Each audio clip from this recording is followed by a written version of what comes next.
سردیوں میں ہونٹوں کی چپکلی سے نجات حاصل کرنے کے لیے رات کو زیتون کا تیل لگائیں۔ کھانے کے بعد 1 چمچ شہد کھانا، جگہ جگہ پیشاب آنا بند ہوگا۔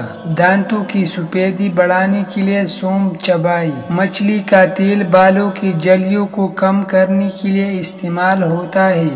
چہرے کی جریوں کو کم کرنے کے لیے گلاب جلی لگائیں۔ دائمی چکنائی کے نشانات کم کرنے کے لیے ٹماٹر کا رس لگائیں۔ 2 چمچ دہی میں 1 چمچ ہلدی ملا کر چہرے پر لگائیں اور 15 منٹ بعد دھو لیں۔ زخموں پر شہد لگانے سے جلد جلدی بھر جاتی ہے۔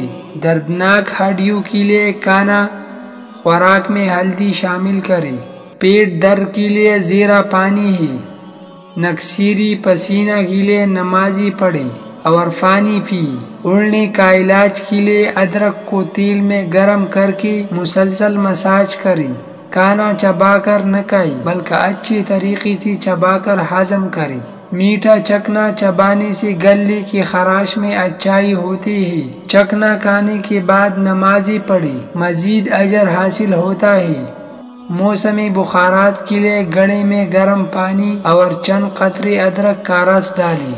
میٹھی پانی میں نیمبو کا رس ڈال کر چہرے کو دھونا جلد کو خوبصورت بناتا ہے۔ دوائی کی بجائے زیتون کا تیل ماسوں پر لگائیں تاکہ درد کم ہو۔